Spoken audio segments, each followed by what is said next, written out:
Lanny and Troy, this music is for you. And Casey agrees.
Chag Sameach, everyone.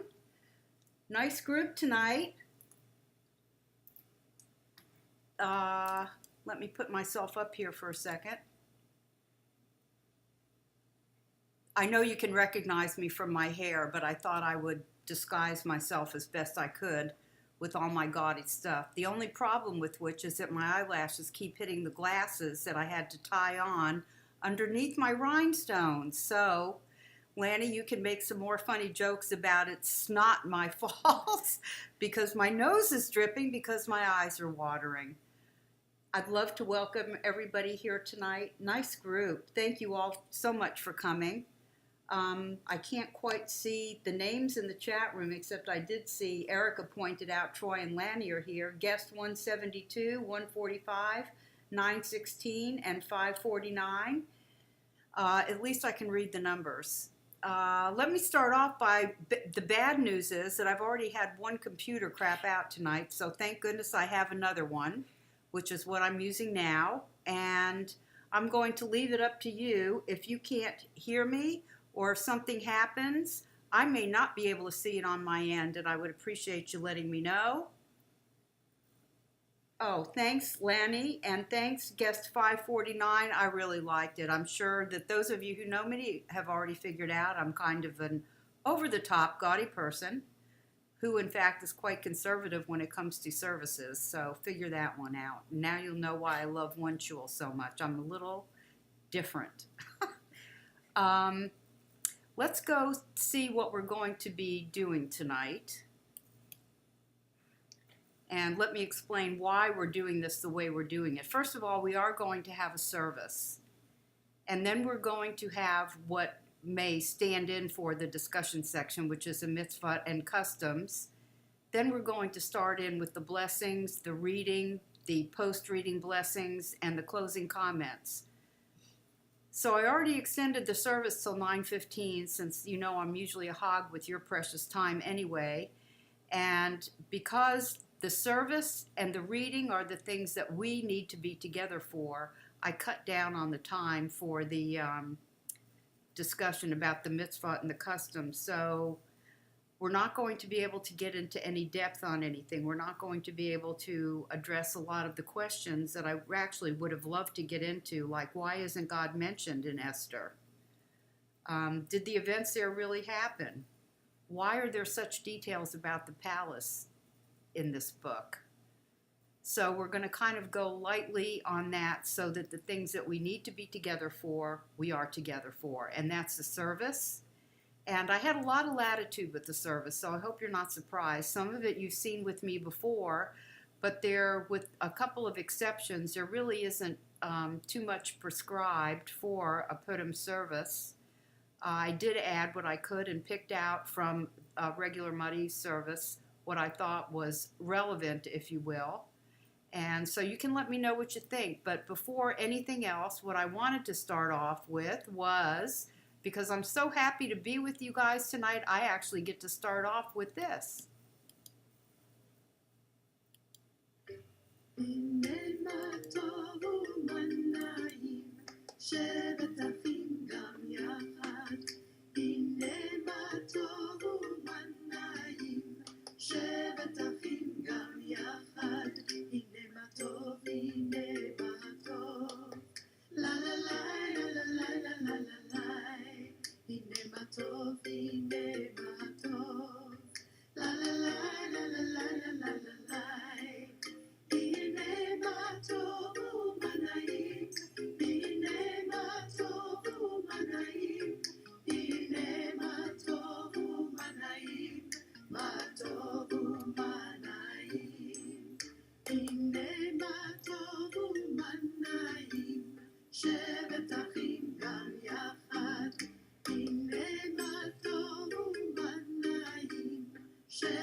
And indeed, that is what I absolutely love to play, because you know how important it is for all of us to be together. And that's exactly what it says from Psalm 133. Thought we'd start off with Mariv. And I think I'll go ahead and read this one in English, primarily because I don't have my Hebrew handy, and you've already figured out from the time that I tried to read the transliteration for the Mourner's Kaddish that I don't do real well with that. And I don't know why there's red lines under this. I guess transferring to this other computer, something happened here, so just ignore any of the red lines and accept my apologies. If that's the worst thing that happens tonight, we're in good shape. Blessed are you, Hashem, our Elohim, sovereign of the universe, who by his word brings on evenings, with wisdom opens the gates of dawn, and with understanding alters periods, and changes the seasons, and orders the stars in their constellations in the heavens as he wills. He creates day and night, unfurling light before darkness and darkness before light. He removes day and brings night, and separates between day and between night. Hashem, ruler of hosts in his name, Almighty One, living and enduring. Continually may he reign over us forever and ever. Blessed are you, Hashem, who brings on evenings. Amen. And now, particularly because I do this on Kabbalat Shabbat, but particularly tonight because we were saved by Esther, if you will, when in fact we could have been wiped off the face of the earth forever. This Ahavat Olam talks about God's love for us, and he must indeed love us very much. Ahavat Olam Beit Yisrael Amcha Ahavta Torah u'mitzvot Chukim u'mishpatim Otanu Lamadata. Al Ken Adonai Eloheinu B'Shachreinu Uvukmenu Nasiach Bechukecha V'Nesmak B'Divrei Toratecha Uv'Mitzvotecha Le'olam V'Ed. Kihem Chayenu Ve'orek Yamenu Uvahem Nageh Yaman V'Laila V'Ahavatcha Al Tasir Mimenu Le'min Baruch Atah Adonai Ohev Amo Yisrael.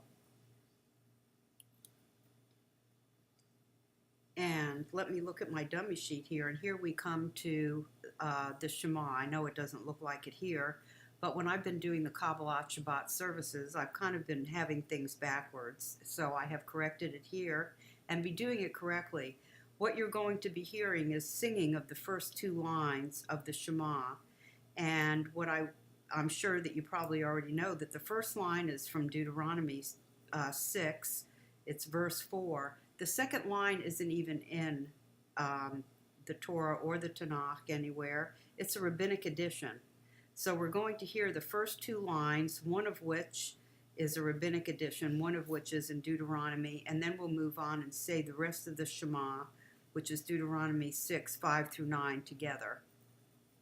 I love this version.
Let's say the rest of the Shema together.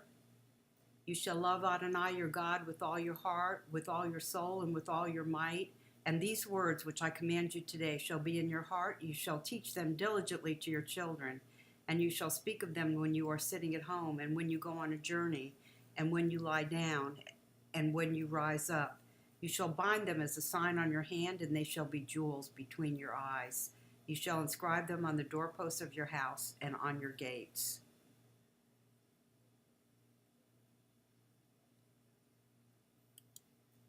Now we'll move on to the Hashkivenu, which is a petitionary prayer that we usually say during the Maariv service, which this is.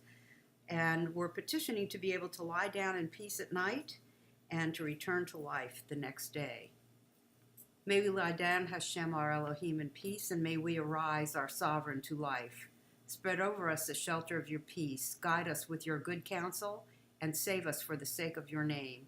And protect us for our sake, and remove from us enemies, disease, and war, and famine and anguish, and remove the opponent from before us and from behind us. Under the shadow of your wings hide us, for you are the Almighty One who guards us and saves us.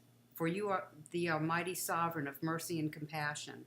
Guard us when we go out and when we return, for life and for peace, from now until eternity. Spread over us the shelter of your peace. Blessed are you, Hashem, who spreads the shelter of peace upon us and upon all his people Israel and upon Jerusalem. Amen.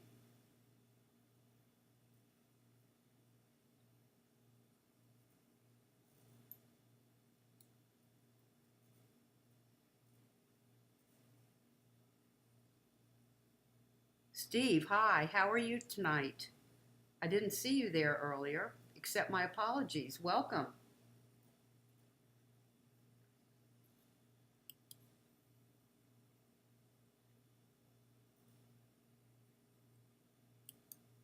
Move on to Birkat Hamanim, which is against evil. And this is actually a blessing on the heretics. It's in other words, a euphemism. It's actually a curse on the heretics or the evil ones. It's the 12th blessing of the Amida. And in the Talmud, Gamliel, one of our favorite rabbis, stood up and said, "Is there no one who knows how to compose a benediction against the Manim?" And Samuel HaKatan actually composed one, and that's what this is. And of course, as you probably know, it's debatable who the Manim are. Originally, it was thought to be Christians, apostate Jews, etc., but we'll never know exactly for sure. This is Birkat Hamanim, the 12th blessing of the Amida. And we'll go ahead and do this one in English, since this is the first time we've done this together. Next time, we'll go ahead and do it in Hebrew. By the way, you know that I for some reason, can't or don't choose to learn how to read the transliteration, and I think that has to do with when I'm speaking Hebrew, I'm used to reading in the opposite direction, and I just get all messed up. And for the slanderers, may there be no hope, and may all who sow evil perish in an instant, and may all enemies of your people speedily be cut down, and the rule of evil may you speedily uproot and break and cast down and destroy and pull down and humble speedily in our days. Blessed are you, Hashem, who breaks enemies and humbles evildoers. And from there, we're going to move on to Al-Hanasim, which is the addition to the Amida this is a general verse that's for both Hanukkah and Purim. And the first paragraph, the next couple of paragraphs are unique to the holiday, and this one is Purim. So, we thank you for the miracles and for the deliverance and for the heroic acts and for the salvation and for the victories that you permitted for our ancestors in those days past at this season. This is the part that's specific for this particular holiday. In the days of Mordecai and Esther in the capital of Shushan, when Haman, and we'll talk about the word in just a minute, the wicked one rose up against them, and he sought to destroy, slay, and exterminate all the Jews, from young to old, infants and women, and one day, on the 13th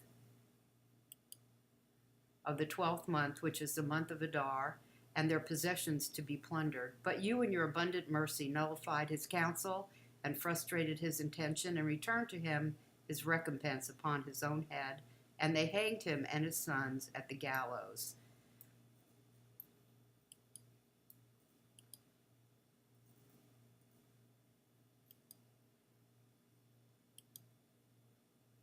Now, what I was going to say about Haman, I've listened to multiple readings of the Megillah, and when it's read, it's pronounced Haman.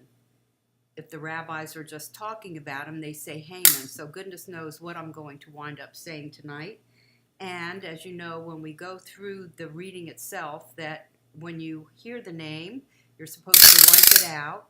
And I have my beautiful Gragger here. And we can, you can do that yourselves, but we'll talk a little bit about that later. I'm not going to be doing mine, but I did mark in red. I am going to be putting up the text for you, by the way, so that you can follow along with me while I'm reading. And they're probably going to throw me in jail for copyright something or other, who knows. But I did want you to know that I do know that there are two pronunciations, and they differ, and they're said both ways by everybody, which is not atypical for the Hebrew language and for those of us who choose to speak it. So the Aleinu, as you know, is typically said toward the end of all three daily services. It's a prayer of praise to God, and it's recited, as I said, at the end of all of the daily services. Usually I don't even put up the words to it, I just play the music, but I thought I'd go ahead and put the words up today. The Aleinu. It is our duty to praise the Master of all, to ascribe greatness to the author of creation, who has not made us like the nations of lands, nor placed us like families of the earth, who has not made our portions like theirs, nor our destiny like all their multitudes. But we bow and worship and thank the supreme King of kings, the Holy One. Blessed be he who extends the heavens and establishes the earth, whose throne of glory is in the heavens above, and whose power's presence is in the highest of heights. He is our God, there is no other.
And next we'll go to Al Tirah. This is 3 verses, 1 from Proverbs, 2 from Isaiah, and they were actually first linked together in the Midrash Esther Rabbah.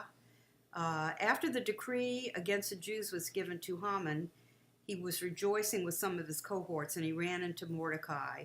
Mordecai saw 3 school children and asked each of them what they were studying in school, and the responses were the 3 verses that we'll be reading here. Mordecai looked so happy and asked why he was so happy by Haman. He told Haman the children said that he shouldn't be afraid of Haman's plot.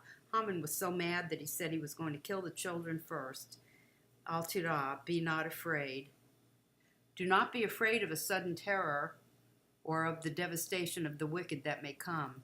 Plan a conspiracy and it will be annulled. Speak your speech and it shall not stand, for the Almighty is with us.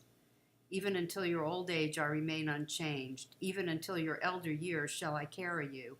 I created you and I shall bear you. I shall carry you and rescue you. Indeed, let the righteous give thanks to your name. The sincere will rest in your presence. And of course, none of our services would be complete, if you will, if we didn't at least have Debbie Friedman's version. I'm sure that some of us, I know I have a couple, people who need spiritual, physical, emotional healing. And don't forget, you can list yourself.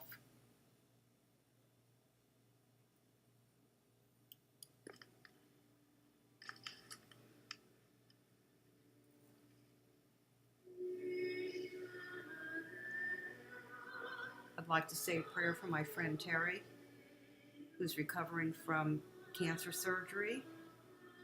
My friend Sharon, who's having surgery tomorrow.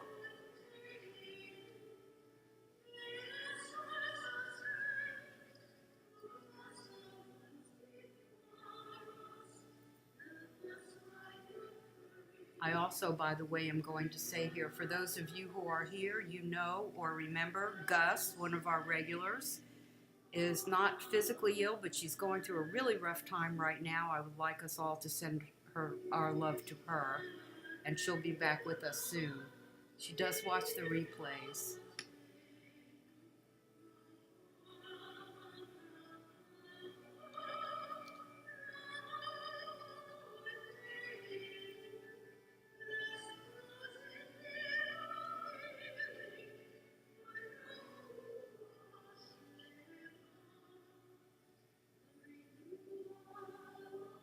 Debbie Davis from Lanny, we send our prayers to Debbie Davis.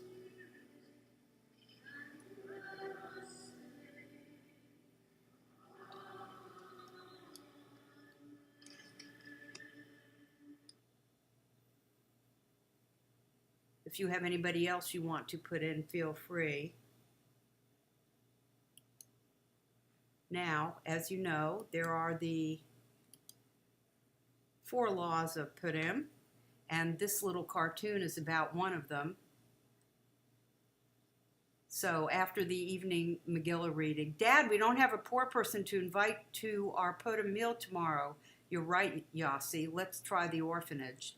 I'm afraid you're a bit late. Benny the mailman just delivered money from the shul and 200 hamantashen. Can't read. My glasses are getting fogged up. Sorry. So the boys are all set to have their own meal right here.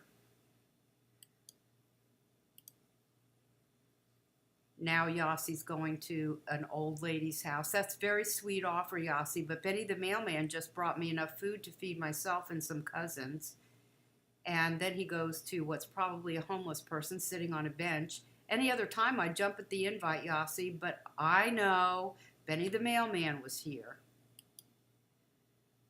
Benny took away all the poor people in town, Dad. Look, Yossi, here comes Benny now.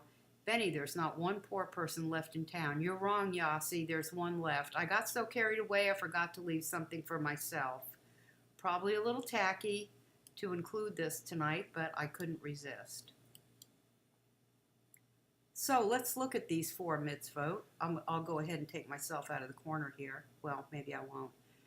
They're all derived from Esther chapter 9. The specifics are addressed in the Talmud, as usual. In other words, we get the general rule, and then it's embellished in the Talmud by the rabbis. So we are required to hear the Megillah twice. First in the evening, which we're going to do tonight, and then in the morning. Then we have the gifts to the poor. We're supposed to give charitable donations to at least 2 people, and then gifts of food to friends. At least 2 different foods that don't require preparation to at least 1 Jewish acquaintance, and then the feast. No special rituals doing it like on Passover. It's just an emphasis on enjoyment with friends and families, and I'm sure you probably know that drunkenness, this is the one time of year drunkenness is truly accepted.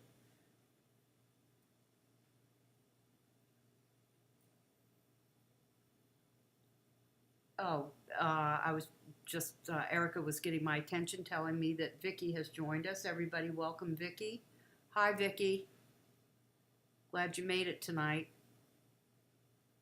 She's probably having a good laugh over my get-up.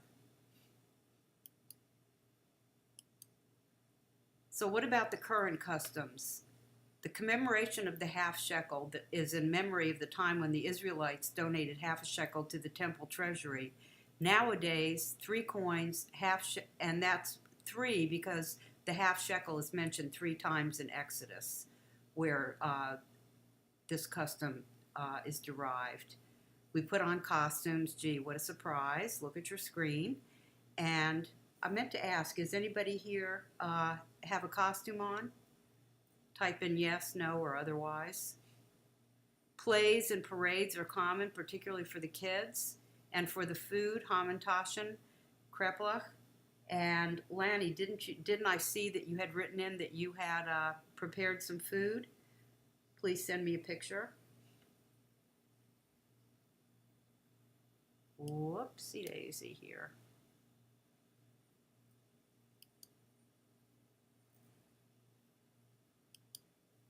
The mouse for this new computer is driving me crazy. Okay, now how about reading the book of Esther? So here you get to see how many laws we're going to be violating tonight. The scroll is supposed to be kosher. We have to listen to every word. If you recite it by heart, you're not fulfilling the mitzvah. And after you listen to it, if there were any words you didn't hear, you have to read them. And instead of unrolling it like we usually do, we actually fold it, and that's because of the one word in there that refers to the scroll as a letter. There's 4 verses in here that are typically read aloud by the congregation, and at that point, the reader, because it wasn't read from a kosher scroll, unless somebody in the congregation is sitting there with one in front of them, which is unlikely, the reader then has to repeat what's already been said from the kosher scroll. You're supposed to be making noise during Haman's name with a grogger, which I had showed you just before, and actually mine is so pretty. Isn't that pretty? I'm not going to do that too much myself because it drives Casey nuts. I was interested in finding out, which I actually didn't know, except that you did it. You made out noise to blot his name out, and I knew why, but what I didn't know was that in the early times, what they used to do was write his name on a couple of stones, then rub and bang the stones together until his name disappeared. And that's because God said that we were to blot his name out so it could not be heard. And they also, and I'm talking about the Israelites here, wrote his name on the bottom of their shoes and started foot stomping. So that's where the noise comes from. And at certain points during the reading, the scroll is shaken. And there are periods during the reading when you're supposed to raise your voice or chant on a higher key. And the names of Haman's 10 sons are supposed to be said in one breath. And probably that's the only one I'm going to really try and do. And since my nose is dripping, I don't know whether I'll be able to do it or not, but we'll give it a whirl.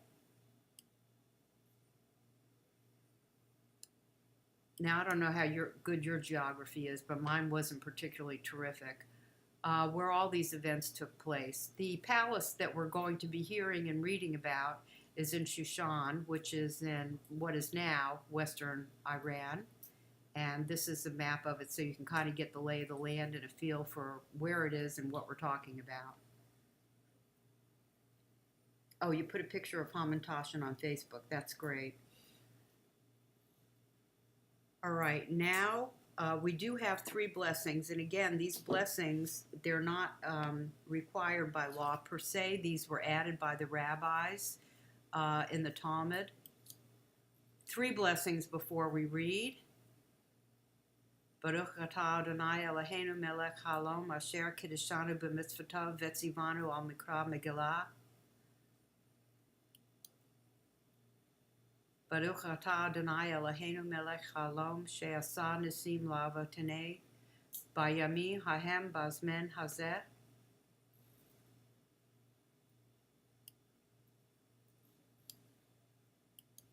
And then the Shehechianu. Baruch atah Adonai Eloheinu melech haolam shehechianu v'kiyimanu v'higianu lazman hazeh.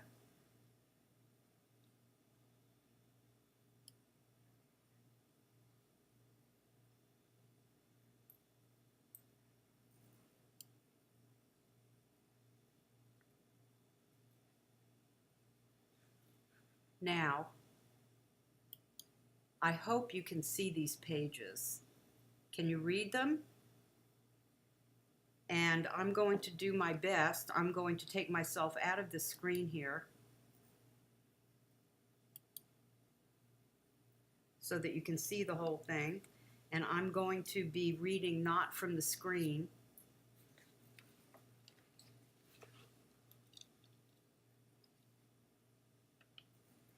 And I hopefully, and Erica will have to hit me if she notices that I'm reading something that is not up on the screen, because that means that I forgot to change pages and I'm sitting here with multiple pages in front of me. So I need to start off by saying that by listening to this, you are fulfilling your mitzvah of listening to the evening version of the Megillah, except that we are not reading from a kosher scroll. And I'd also like to start by saying that I listened to multiple readings, and some of these names are said in different fashions, so I'm doing my best to pronounce as the experienced Megillah readers are, and I'm reading obviously in English. I had no way of being able to learn this well enough in Hebrew. So, and it came to pass in the days of Achashverosh, the same Achashverosh who ruled from Hodu to Cush, which is India to Ethiopia, 127 provinces.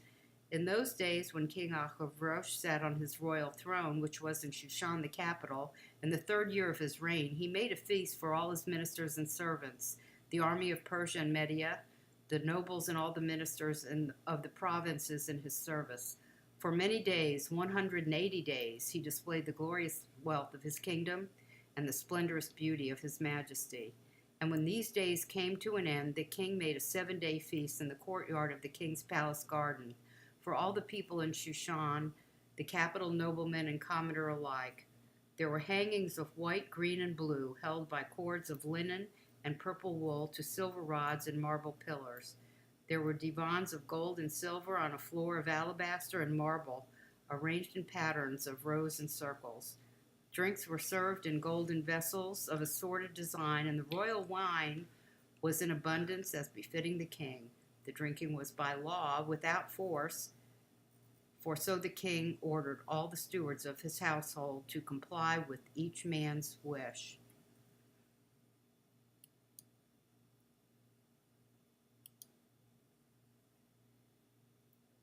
Queen Vashti, too, made a feast for the women in the royal palace of King Achashverosh. On the 7th day, when the king's heart was merry with wine, he ordered Mehuman, Bezeta, Harvola, Bigta, Avagla, Zetar, and Harkas, the 7 chamberlains who attended King Achashverosh, to bring Queen Vashti before the king wearing the royal crown, to show her beauty to the nations and ministers, for she was indeed beautiful. But Queen Vashti refused to appear by the king's order brought by the chamberlains, and the king grew furious, and his wrath seized within him. So the king conferred with the sages, those knowledgeable of the times. This was for the king's custom, to bring such matters before those who were versed in every law and statute. Those closest to him were Karshina, Shetar, Admatah, Tarish, Meres, Marsina, and Memuchan. These were the 7 ministers of Persia and Media who had access to the king and ranked highest in the kingdom.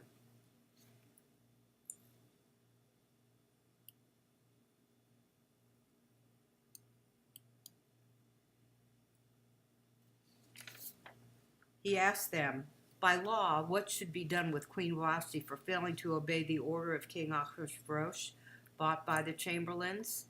Memuchan declared before the king and the ministers, it is not against the king alone that Queen Vashti has sinned, but against all the ministers and all the nations and all the provinces of King Achashverosh. For word of the queen's deed will reach all the women, and it will belittle their husbands in their eyes. For they will say, King Achashverosh commanded Queen Vashti be brought before him, yet she did not come.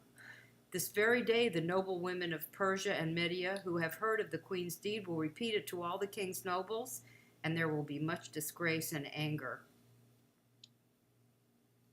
If it please the king, let a royal edict be issued by him, and let it be written into the laws of Persia and Media, and let it not be revoked, that Queen Vashti may never again appear before King Achashverosh, and let the king confer her royal title upon another woman who is better than she. And the king's decree, which he shall proclaim, will be heard throughout his kingdom, for it is indeed significant, and all the women will respect their husbands, noblemen and commoner alike. The idea pleased the king and the ministers, and the king did as Memucan had advised. He sent letters to all the king's provinces, to each province in its script, and to each nation in its language, saying that every man shall be master in his house, and that he speak the language of his nation.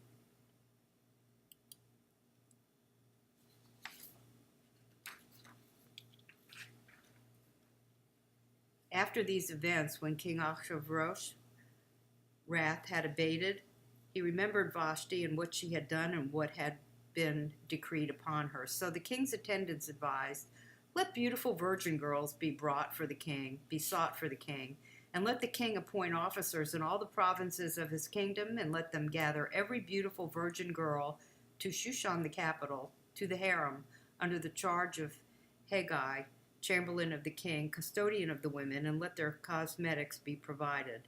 Then let the girl who finds favor in the king's eyes become queen in Vashti's stead.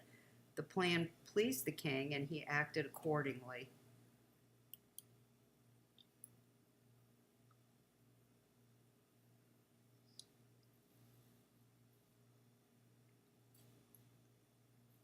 There was a Jewish man in Shushan the capital, whose name was Mordecai, son of Yair, son of Shimli, son of Kish, a Benjaminite, who had been exiled from Jerusalem with the exiles that had been exiled along with Jeconiah, king of Judah, whom Nebuchadnezzar, king of Babylon, had sent to exile.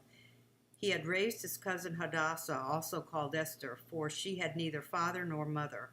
The girl was shapely and beautiful, and when her father and mother died, Mordecai adopted her as his daughter. Now when the king's order and edict became known, and many girls were gathered to Shushan the capital under the charge of Haggai, Esther was also taken to the palace under the charge of Haggai, custodian of the women. The girl found favor in his eyes and won his kindness, so that he hurried to provide her with cosmetics and meals, and the 7 maids that were to be given her from the palace. He also transferred her and her maids to the best quarters in the harem. All the while, Esther did not divulge her race and ancestry, for Mordecai had instructed her not to tell.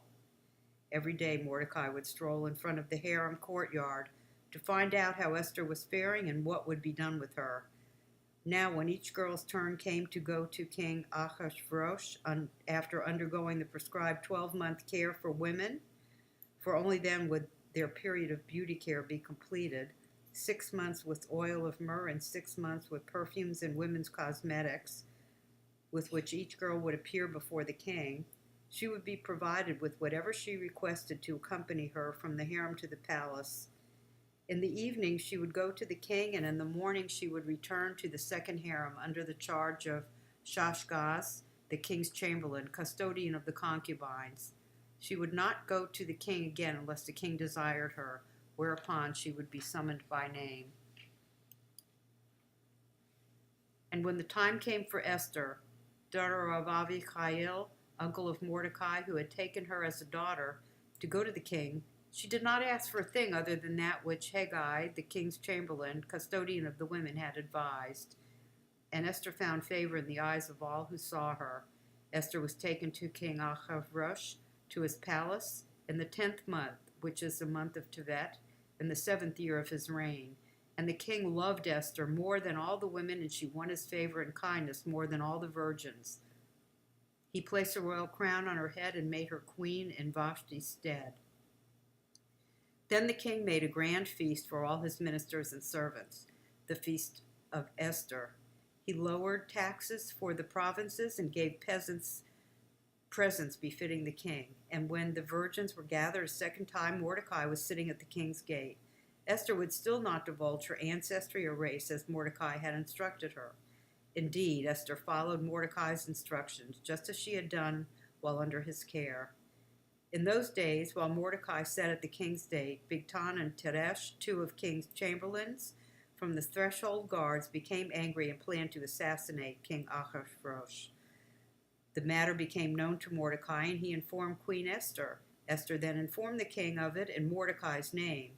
The matter was investigated and found to be true, and the two were hanged on the gallows. It was then recorded in the book of Chronicles before the king.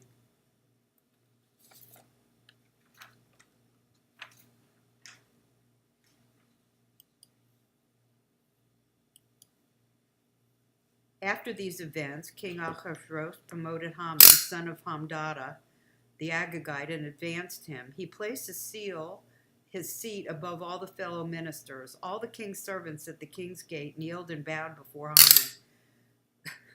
Okay, Eric, that's. But Mordecai would not, for so the king had commanded concerning him, but Mordecai would not kneel or bow. The king's servants at the king's gate said to Mordecai, "Why do you transgress the king's command?" Finally, when they had said this to him day after day, and he did not listen to them, they informed Haman to see if Mordecai's words would endure, for he had told them that he would never bow because he was a Jew. When Haman saw that Mordecai would not kneel or bow before him, Haman was filled with wrath. But he thought it contemptible to kill only Mordecai, for they had informed him of Mordecai's nationality. Haman sought to annihilate all the Jews, Mordecai's people, throughout Ahasuerus' entire kingdom. Remember how large that is. In the first month, which is the month of Nisan, in the 12th year of King Ahasuerus' reign, a poor, which is a lot, was cast before Haman for every day and every month, and it fell on the 12th month, which is the month of Adar.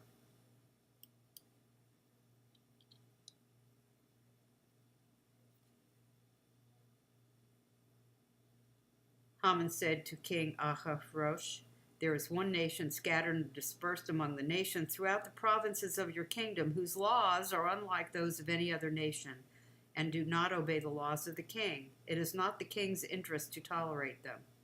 If it pleases the king, let an edict be issued for their destruction, and I will pay 10,000 silver talents to the functionaries to be deposited in the king's treasuries." The king removed a signet ring from his hand and gave it to Haman, son of Hammedatha, the Agagite, persecutor of the Jews. The king said to Haman, "The money is yours to keep, and the nation is yours to do with as you please."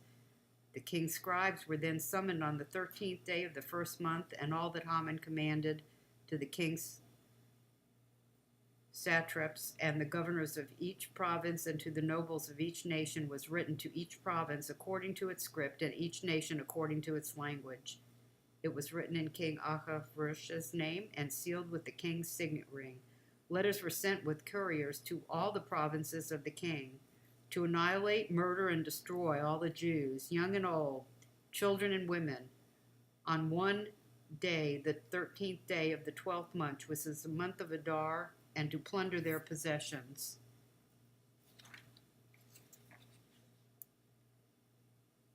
Copies of the edict were to be proclaimed as law in every province, clearly to all nations, so that they should be ready for that day. The couriers hurried out with the order of the king, and the law was proclaimed in Shushan, the capital. Then the king and Haman sat down to drink, while the city of Shushan was in turmoil.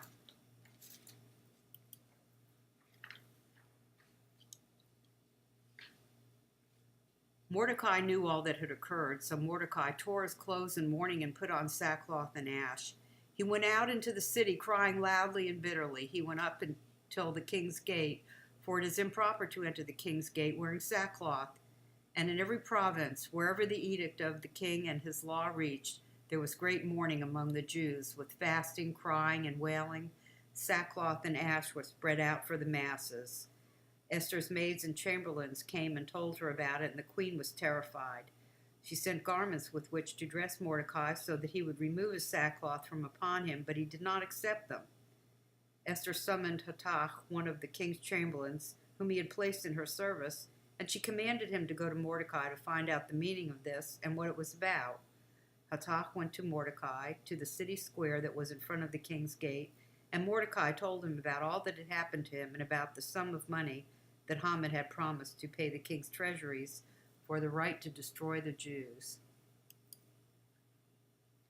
He also gave him a copy of the law that was proclaimed in Shushan, calling for their annihilation, to show Esther and tell her about it, and to instruct her to go to the king to beseech him and to plead with him on behalf of her nation. Hatak went and relayed the words of Mordecai to Esther. Esther told Hatak to relay to Mordecai, "All the king's servants and the people of the king's provinces know that any man or woman who goes to the king and enters the inner courtyard without being summoned, his is but one verdict, execution, except for the person to whom the king extends his golden scepter, only he shall live. And I have not been summoned to come to the king for 30 days now."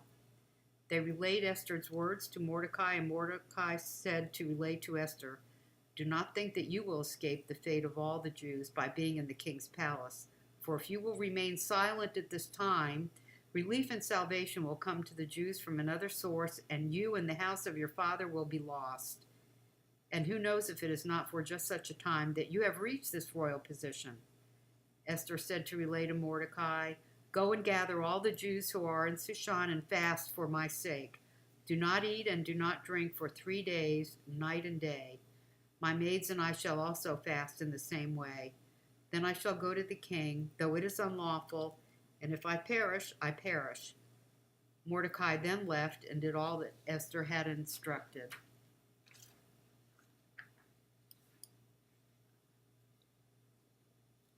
On the 3rd day, Esther donned garments of royalty and stood in the inner courtyard of the palace, facing the palace.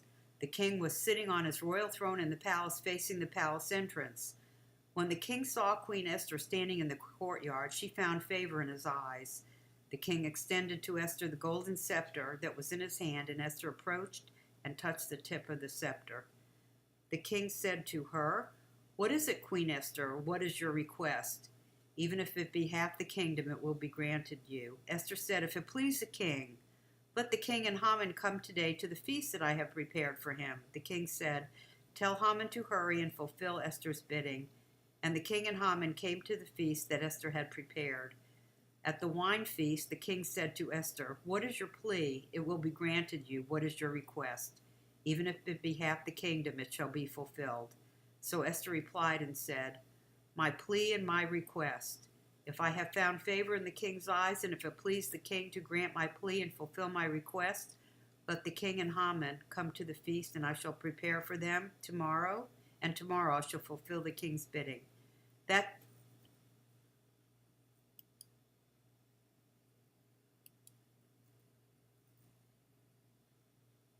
day,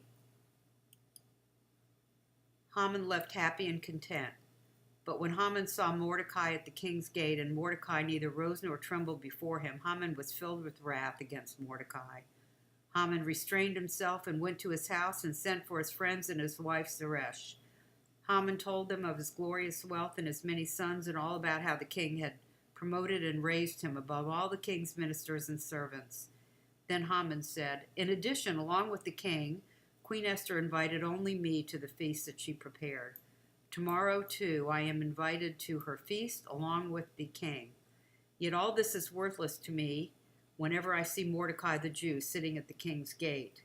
Then his wife Zeresh and all his friends said to him, "Have gallows erected, 50 cubits high, and tomorrow tell the king to have Mordecai hanged on it. Then you will be able to go in good spirits with the king to the feast." Haman was pleased with the idea and erected the gallows.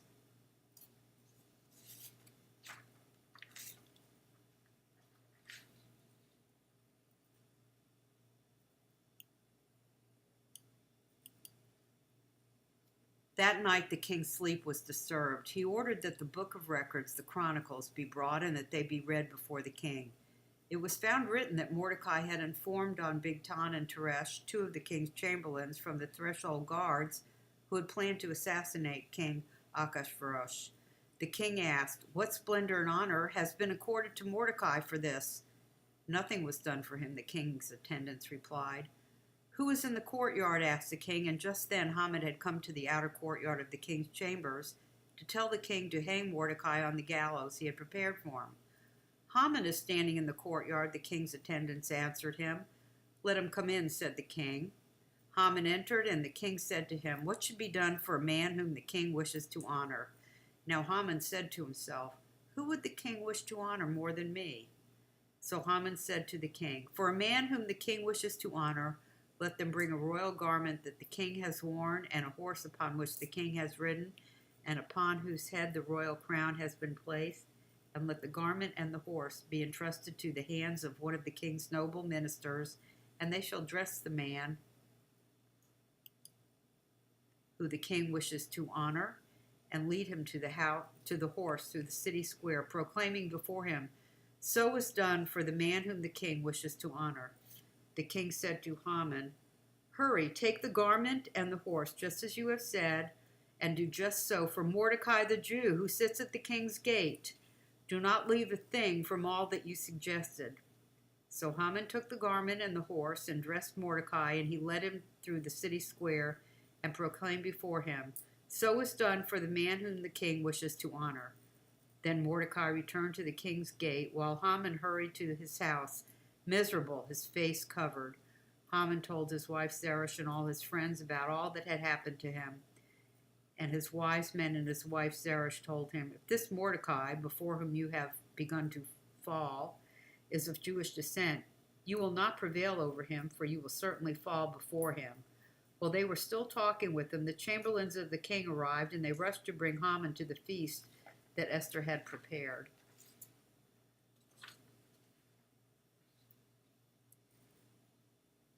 The king and Haman came to drink with Queen Esther.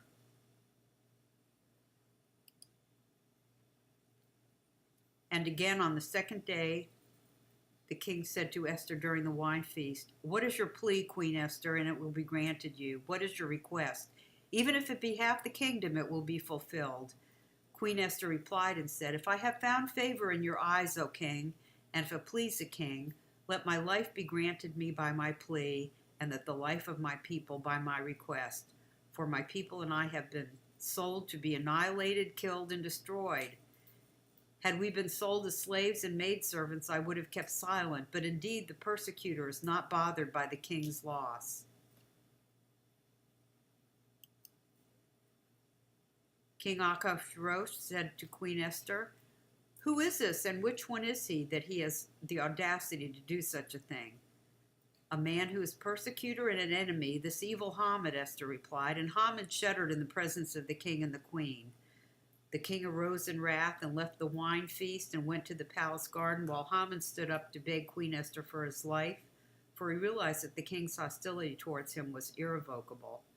And the king returned from the palace garden to the wine feast chamber, and Haman had fallen upon the divan upon which Esther was reclining. The king said, "Does he even intend to have his way with the queen while I'm in the palace?" As soon as these words left the king's mouth, the face of Haman was covered.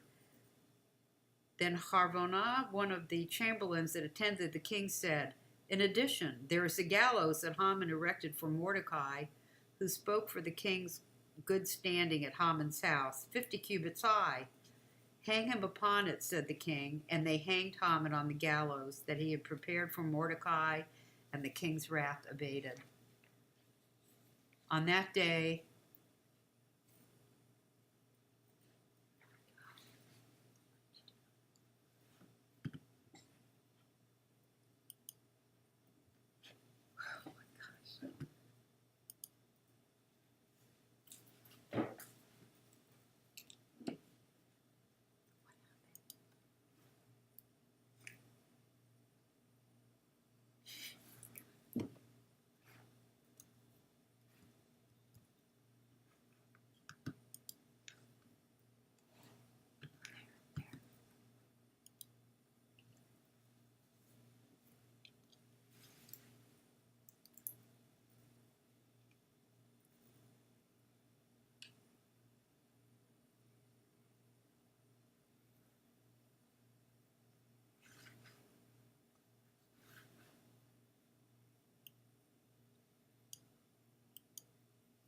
day, King Ahasuerus gave Queen Esther the estate of Haman, persecutor of the Jews, and Mordecai came before the king, for Esther had told the king how he was related to her.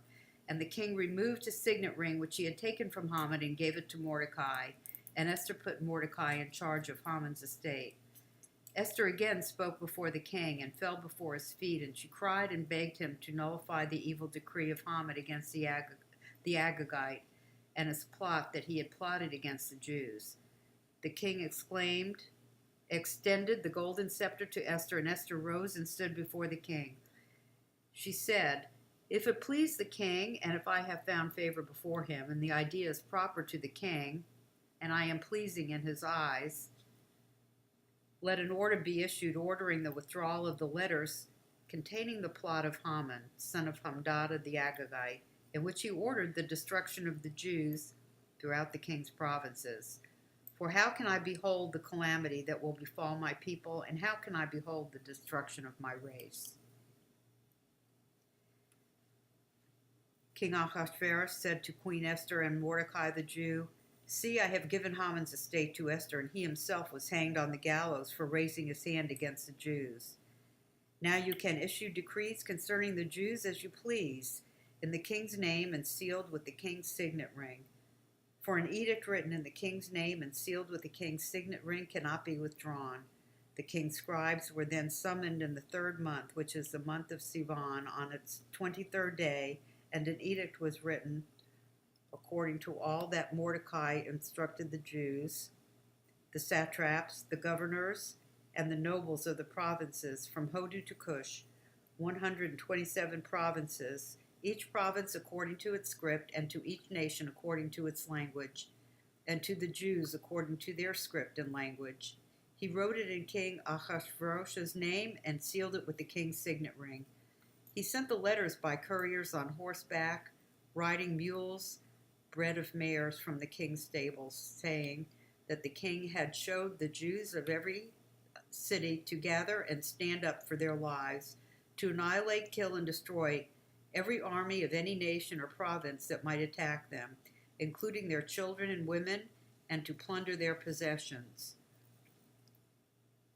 On one day, in all the provinces of King Ahasuerus, on the 13th of the 12th month, which is the month of Adar, copies of the edict were sent to be proclaimed as law in every province, clearly to all the nations, so that the Jews would be ready for that day to take revenge upon their enemies. The couriers, riding mules from the king's stables, left urgently and hurriedly with the king's edict, and the law was proclaimed in Shushan the capital. And Mordecai left the king's presence wearing a royal garment of blue and white, a large golden crown, and a shawl of fine linen and purple wool. And the city of Shushan celebrated and rejoiced. For the Jews there was light and happiness, joy and glory. And in every province and city to which the king's edict and law reached, there was happiness and joy for the Jews, a celebration and a holiday. Many of the Gentiles converted to Judaism for fear that the Jews had fallen upon them.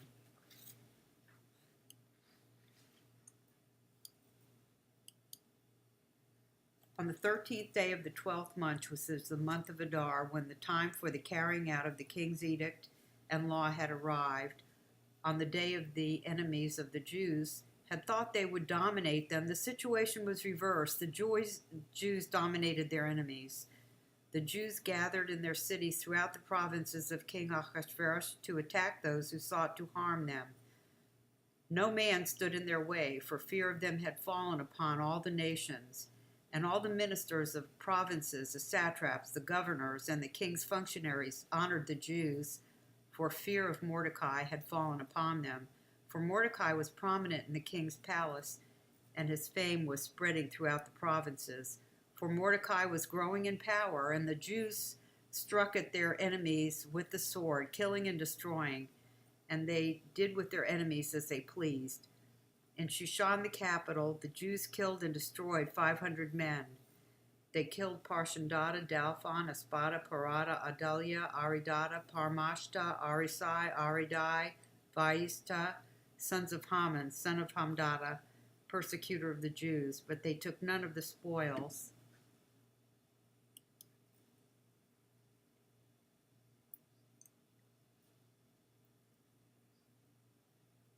That day the number of killed persons in Shushan the capital was relayed to the king. The king said to Queen Esther, "In Shushan the capital the Jews killed and destroyed 500 men and the 10 sons of Haman. What have they done in the other provinces of the king?"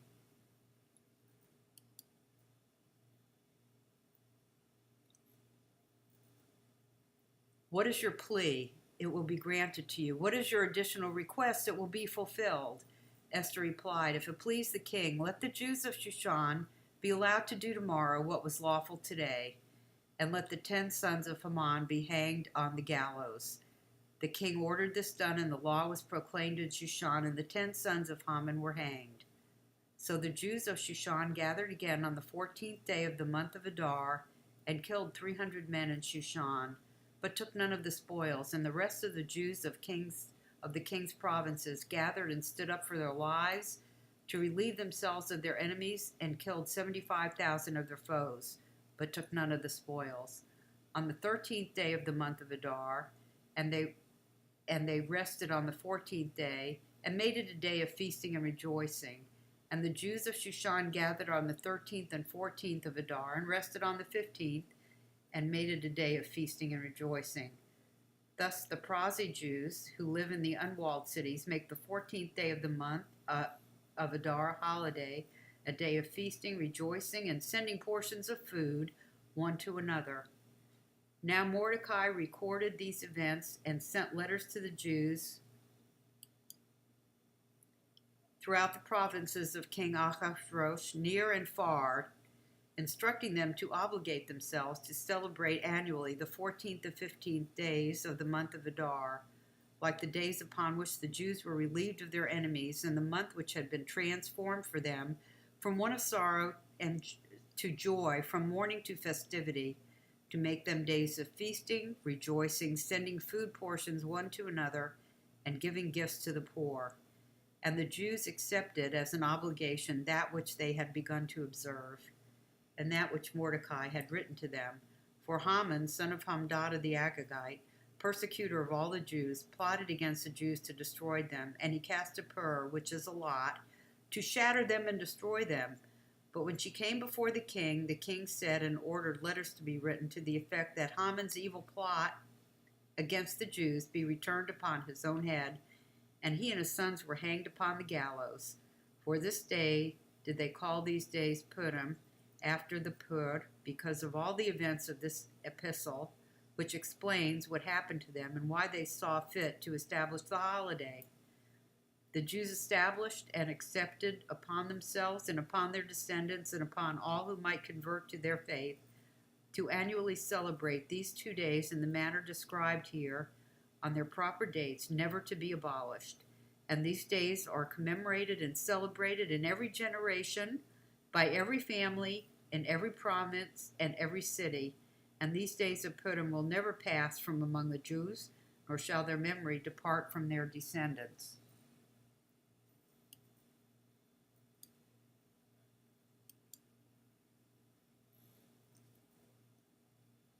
Queen Esther, daughter of Avihail, and Mordecai the Jew wrote about the enormity of the miracles to establish the holiday with this second Purim epistle.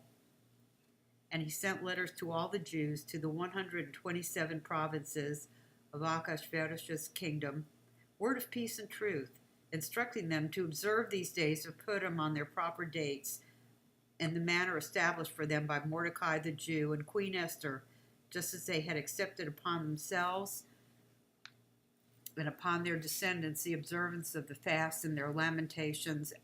And the behest of Esther confirmed the observances of these Purim days, and the story was included in Scripture.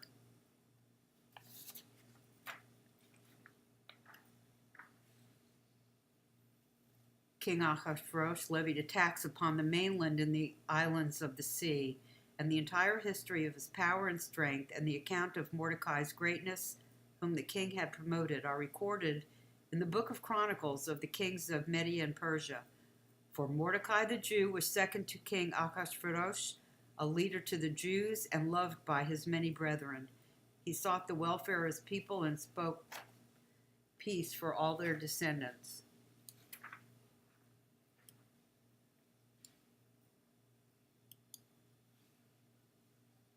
Blessed are you, Hashem, our God, King of the universe, who takes up our argument, judges our case, avenges for us upon all the enemies of our soul, and pays back all for their evil of the foes of this nation Israel, the God who saves. The rose of Jacob thrilled with joy and exulted when they beheld Mordecai garbed in royal blue. You have always been their salvation, their hope in every generation, to make known that all who place hope in you shall not be put to shame, nor shall all those who trust in you be disgraced forever. Cursed be Haman, who sought to destroy me. Blessed be Mordecai the Jew. Cursed be Zeresh, the wife of Haman, who terrified me. Blessed be Esther, who interceded on my behalf. Cursed be all the wicked, blessed be all the righteous, and may Harvanah also be remembered favorably.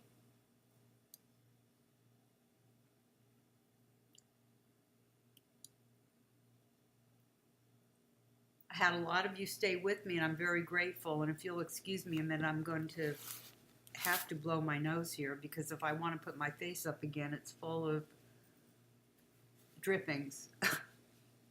Sorry.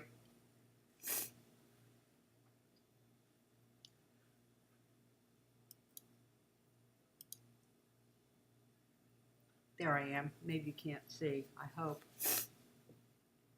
We have a really full schedule coming up.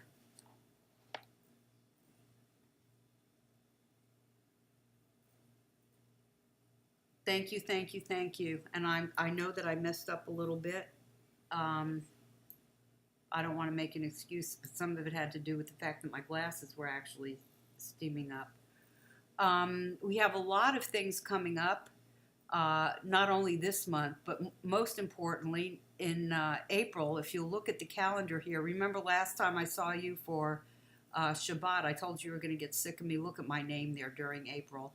You know how much I love being with you during the holidays, because now that my cousins are gone, particularly, and I miss you terribly on Shabbat, I think I'm going to be doing more of them, that I love to do the holidays, the festivals, and special occasions. So I'm working on making some of these events, even though they're not supposed to be exciting and meaningful to us. And I really, that's my goal for us. So keep your eye on the schedule. And